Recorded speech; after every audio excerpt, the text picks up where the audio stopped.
So today we're going to talk about the harvest pattern and how it applies to people who die and people who are going to be raptured, people are going to be resurrected, and what this looks like in terms of God's harvest of souls, because the harvest imagery of first fruits, main harvest, and gleanings isn't really about grain, it's about people.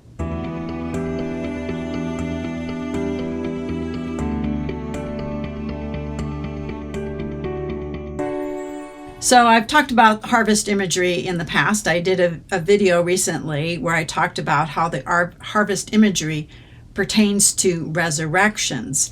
What I want to do now is actually take the barley harvest imagery that we see in the Bible, and I want to look at the wheat harvest. So in Israel, the barley was harvested first. The barley is a grain, and it doesn't have much of a chaff or hard outer layer. And as such, barley is, I believe, this is my understanding from what I've seen in scriptures, and it seems to work very nicely, is that barley represents people who do not have a body. That is, people who've died. So we're talking about people who are dead, people who've died, whose body is in the grave. People who are dead still have a soul. They have a soul and a spirit, and those aspects of people never go away, because once we exist, we are actually, now will exist forever. We're part of that, part of eternity. So in the Bible, the first fruits are presented to God. The first fruits always belong to God. And in the case of the barley harvest, Christ is the first fruits of the dead who actually went into heaven in his spirit. Right? So after Jesus died, he was brought to heaven in his spirit. So we wouldn't know that except for a rather obscure passage in 1 Peter, verse 18. For Christ also died for sins once for all, the righteous for the unrighteous, that he might bring us to God, being put to death in the body, but made alive in the spirit, in which he went and preached to the spirits in prison. Okay, now we're talking weird stuff here, okay? And most people just sort of gloss over it if they read it at all. It says, Christ died for sins once for all, the righteous for the unrighteous, that he might bring us to God, being put to death in the body, but being made alive in the spirit. And you go, huh? What? Jesus was made alive in the spirit? Well, death is just about separation. So when a person dies, their soul, their spirit is separated from their body. When Jesus died on the cross, his spirit was separated from God. That is the agony of the cross, was, my God, why have you forsaken me? So upon Jesus' death and his descent into the underworld, Jesus was made alive in the spirit. And that is when he was basically brought into heaven in the spirit, reunited with God the Father, being brought back into fellowship again. And it was in the spirit that he went and preached to the spirits in prison, who formerly did not obey when God's patience waited in the days of Noah during the building of the ark. So a lot of people will say, well, this is Jesus preaching to the fallen angels, but it's not. If you look at verse 6 in chapter 4, it says this, for this is why the gospel was preached even to the dead, so that though judged in the flesh like men, they might live in the spirit like God.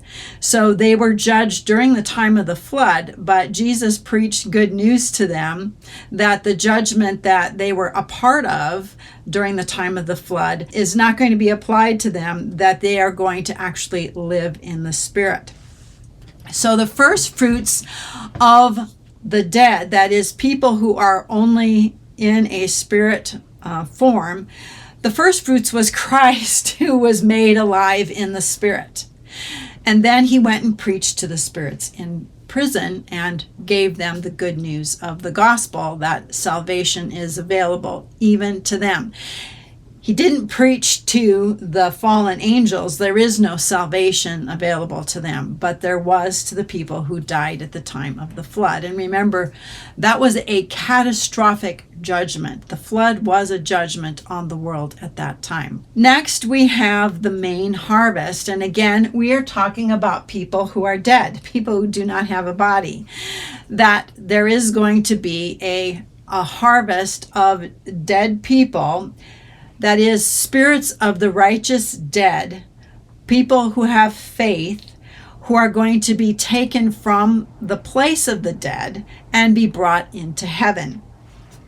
So we read about this group of people in Ephesians chapter 4, and we'll start at verse 8. Therefore it is said, when he ascended on high, he led a host of captives and he gave gifts to men. And now Paul is going to say a little something about what happened here. And again, this is a passage you could just read over and not know that this was important or that it had anything to do with the 3-part barley harvest. In saying he ascended, what does it mean but that he had also descended into the lower parts of the earth, that is, down into Hades, Sheol? He who descended is he who also ascended far above the heavens, that he might fill all things. So let's go back to verse 8. Therefore it is said, when he ascended on high, he led a host of captives and he gave gifts to men. Christ went into the place of the dead, and he took people of faith, like the people we read about in Hebrews 11, people of faith, and he brought them in their spirits into heaven. Okay, so this is the harvest of people of faith from the Old Testament times. Although there are, I'm sure, people who died, like Jesus' earthly stepfathers, Joseph, who would have been in Sheol at the time, because nobody was going to heaven when they died. It wasn't until Christ descended into the place of the dead and got the keys to death and Hades that anybody was ever able to actually have their spirit go and be with the Lord in heaven. And that's what happened here. Jesus descended, and then he led captives out of the place of the dead. People of faith, including no doubt John the Baptist, no doubt Joseph, his stepfather. These were people, along with Abraham and Rahab and David, all brought into heaven. And it's important that their spirits are in heaven, because when the resurrection of the 24 elders, people who are going to be part of that group, that will include like 2 groups of people: the earthly male child who's going to be caught up to God and to his throne, and the people who are already there in their spirit, who are going to be given their resurrection body. And remember, Paul says that our resurrection body, our permanent bodies, are being kept in heaven. They're reserved in heaven for us. Our resurrection bodies are celestial bodies. They are not bodies that are going to be made out of the dust of the ground. We are not going to get a dust suit or an earth body. Once this body dies and decomposes, that is the last of it. We will never be a part of that physical earthly body again. We get a celestial heavenly body made of heavenly stuff. So in order for these people who are people of faith to get a celestial body, they're going to have to be in heaven to get that. So these are people of faith. Basically, all people of faith came out of the good side of Sheol, or the place of the dead. But according to the harvest model, not every dead person, not every spirit of people of faith could actually accompany Christ into heaven. He had to leave some behind. He had to leave people of faith behind. He can't harvest them all. That's the principle of the gleanings. So rather than having these people of faith wait, what he did was he sort of spit them out into their previously dead body. These are the people who were resurrected at the time of Christ's resurrection in Matthew 27. These are the people who came out of their graves. Now, my belief is that these are not Jeremiah or Moses or any of the Old Testament saints that nobody would know who they are. These are people who had recently died in faith. And all of a sudden, they're resurrected back into their old bodies. They weren't resurrected into an immortal body because there's only 3 times of resurrection: Christ the first fruits, then those who are his at his coming. So the gleanings are the people who were resurrected when Christ was resurrected. And I'm just going to put the chapter reference here in Matthew 27. These people went into the holy city. People knew who they were. They knew that they had recently died, and now they were resurrected. And not only that, they had quite the story to tell about how they saw Jesus come down into the place of the dead and totally lay waste to death and Hades. So he took the keys to death and Hades. He sprung the people of faith. He brought those captives out of that place and brought them into heaven, where they are there at this very time in their spirit body, awaiting the resurrection of the dead. What the author of Hebrews says about these people of faith in that Hebrews Hall of Fame of people of faith, is in Hebrews 11, verse 39. And all these, though well attested by their faith, did not receive what was promised, since God had foreseen something better for us, that apart from us, they should not be made perfect. They are not going to receive their resurrection bodies until the day we receive ours. Now, these people who were resurrected back into their old bodies, they would have to die again, like Lazarus. Lazarus had to die again. These people would die, only this time, instead of going into Sheol, their spirit would be taken into heaven. To be absent from the body is to be present with the Lord. If you are a person of faith, your spirit is going to go to heaven when you die. All right, so this is the harvest model for the barley harvest, which has to do with people who do not have a body. There is something else that I sort of want to present to you too as a thought exercise, and that is that these people of faith that Christ presented to God in heaven, in their spirits, these were Christ's first fruit offering to God. And they were offered, I believe, on the Feast of First Fruits. They are the first fruits of the dead that are being offered to God in their spirit form, because no one is to appear before God empty-handed, even Christ. The groups of people that are presented to God are going to be a part of the harvest model. So not only was Christ the first fruits of a spirit being made alive in the spirit, but he offered the people of faith as his first fruits offering to the Lord. So let's take a look at the wheat harvest. And the people were supposed to count 49 days plus 1, and on the 50th day, they were to offer an offering to the Lord, a very peculiar kind of offering. The offering that they offered included 2 loaves of leavened bread.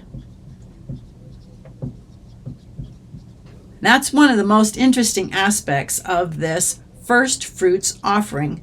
All of these represent people.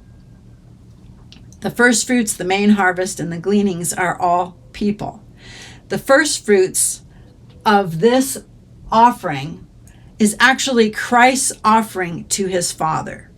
So Christ had a first fruits offering of the wheat harvest, and it consisted of 2 loaves of leavened bread. Now, most of us, when we hear that word leavened, we think of sin, that leaven has to do with sin. But Jesus says to the disciples, beware of the leaven of the scribes and Pharisees.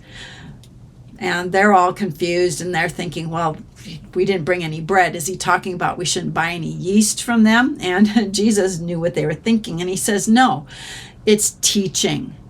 The teaching of the scribes and Pharisees. Beware of the teaching of the scribes and Pharisees. So leaven actually represents teaching. In this case, it isn't a representative of sin, it's representative of teaching. The disciples had received the right kind of teaching. It was the teaching from the Lord. And remember, Jesus said that whatever the Father told him, that's what he communicated to his disciples. So the first fruits offering that Jesus presented to his Father were the disciples. Okay, I'm just going to put the 12. Remember, there was 120 people there that day. And remember, it wasn't just the 12 apostles who were taught by Jesus. Jesus had a whole circle of people that were disciples, basically, that included, a group of women that followed him. So all of these people were included in the Pentecost first fruits offering. They were ones who had been taught by the Lord. Now, those of you who've been following me for a while know that this will have been actually the second time that the apostles were given the Holy Spirit, because on the day Jesus rose from the dead, in John 20, it says he breathed on them and said, receive the Holy Spirit. So this is actually the double portion that the 12 are getting. Before Jesus ascended, he told the disciples, going back into the city and wait till you are given power from on high. This second installment of the Holy Spirit for these 12 apostles was to give them power. It was for power. The first installment was actually to seal them, to mark them as being God's property. On the day of Pentecost, this group of 120 were gathered together, and they heard the sound of a mighty rushing wind, and then this fire came down and separated out and landed on everybody's head. This is God's way of indicating that he accepted this sacrifice that Christ had given of these people. God accepted this sacrifice of Christ. And the way in the Old Testament you would know if God accepted the sacrifice was if the fire came down. And it did. That is the first fruits. Now, you'll remember in John chapter, I believe it's 17, when Jesus is praying his not high priestly prayer, but his relinquishing of his stewardship account to his Father. He said, I gave them your words like you asked me to do, and I haven't lost any of them except the son of perdition, that the scriptures might be fulfilled. And then he prayed, don't take them out of the world. Don't take them out of the world. Because technically, these people belong to God. They're the first fruits. They belong to God.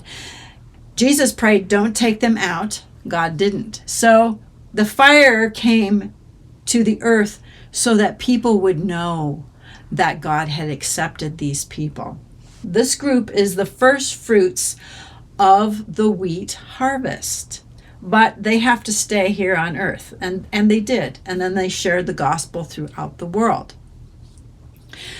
So we're not the first fruits of the wheat harvest. But ever since the time of the apostles, there has been an ongoing harvest, because wheat is brought in as it ripens. As the wheat ripens, it's brought in. People come to the Lord, they die, their spirit goes to heaven. More people come to the Lord, they die, their spirit goes to heaven. So the main harvest, people who've died and gone to heaven in their spirits, as well as during the end times, people who are living will all be a part of the main harvest. So at the time when these people of faith are brought into heaven in their spirits, at the time when the trumpet sounds, the dead are raised in heaven, and those of us are on earth, hear the sound of the trumpet. We're transformed at the same time, both the dead and the living. We are that main harvest. So it's not just the 24 elders or the male child and the male child. It's also the 144,000, any of them who die, and any of those of the 144,000 who are living just prior to the abomination of desolation, prior to the hour of trial. They are also part of the wheat harvest. They'll all get their bodies. Everybody will get their bodies. The gleanings, remember, are people who the owner of the field cannot harvest. So there are people during the time of the end who are going to be harvested. Their life will be harvested by somebody else. Martyrs, some of them. And some of them are just people who die during the end times. There are people who die because they didn't get enough food, or they die in a war, or for some reason they just die. Okay, they die during the time that we would call the tribulations. Some of them are martyrs, that is, they actually give up their life, they lay down their life for Christ, and some of them just die. Okay, they just die. All right, so there are actually two groups of martyrs. There's the martyrs of the harlot, and then there's the martyrs of the beast. The martyrs of the harlot are going to be killed during that 10 days of tribulation that's found in the letter to the church of Smyrna. And this takes place before the beast begins to reign. This is by far the most people that are going to die. And remember, the harlot is drunk with the blood of the saints. Okay? She is absolutely drunk with the blood of the saints because there's so much blood spilled over such a short period of time. Now, the beast, he is going to have martyrs too, and they are going to be beheaded. It's a different group. The harlot is going to collapse at the time that the beast begins to reign. So they don't run concurrently, and the harlot and the beast, they're not in cahoots with each other. The beast hates the harlot, and he is going to kill her with fire, smoke, and sulfur. This is the sixth trumpet thing that happens on the same day as the abomination of desolation, which is the day that the beast is glorified. It's the day that the dragon, Satan, gives him power, his throne, and his great authority. So the beast is going to kill people too. But they are going to be beheaded, and here's my poor example of a guillotine, okay? They're going to be beheaded. Two different groups. And then there are people who die. They're not martyrs. They are just people who die during the end times. But they are people who believe in Jesus. They just happen to die before they could be martyred. And the seventh trumpet talks about the resurrection of these people. And this is in Revelation 11. And the martyrs, the martyrs of the beast, are talked about in Revelation 20.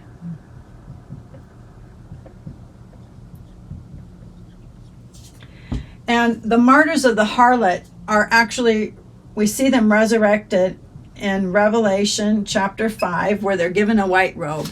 And then in Revelation 7, we see them in their white robes, and they're standing before God, and John is told to guess where they came from or who those people are, and John says, I don't know.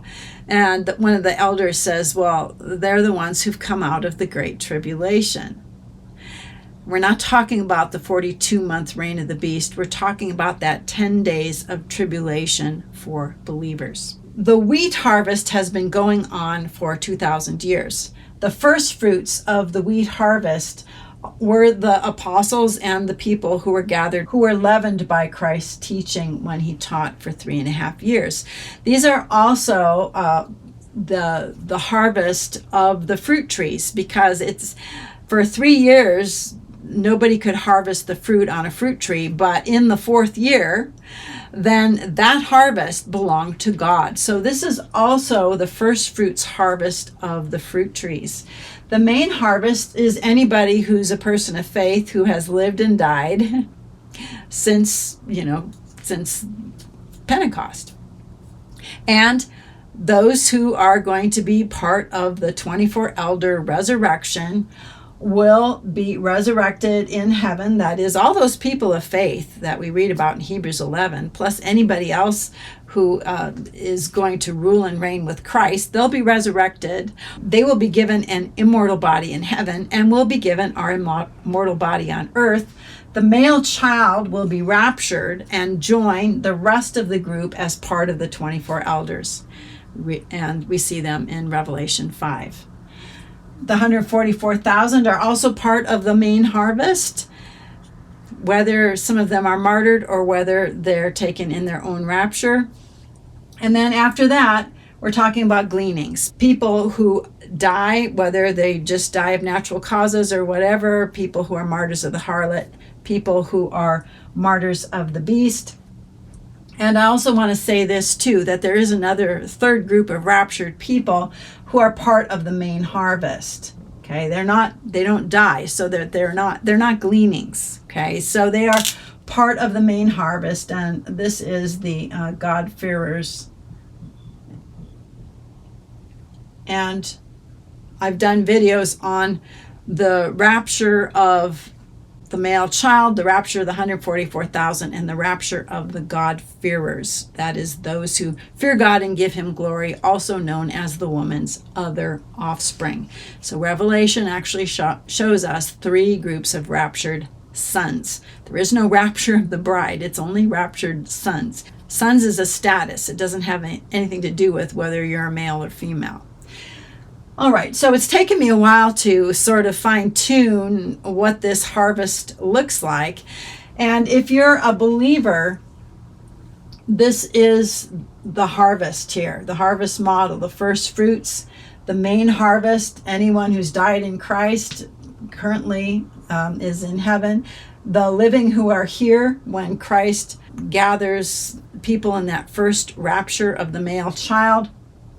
And then also anyone who is a God-fearer, that is part of the harvest. And we read about one like a son of man coming on a cloud and being told to put in his sickle and reap, for the harvest of the earth is ripe. Revelation 14. They're part of that harvest. And that is really the last of the people that Christ harvests. The rest are harvested just dying of natural causes, whether they're a martyr of the harlot or whether they're a martyr of the beast. And there is another resurrection, and I believe rapture too, that will take place when Christ returns at his second coming. All right, so this is how I see the harvest model right now. I realize I've just squeezed a whole lot of information in a fairly short little video. So if you have a question, leave it in the comments section. And get a hold of my book, Convergence. A lot of really good stuff in there. And we'll see you on another video. Till then, have a blessed day.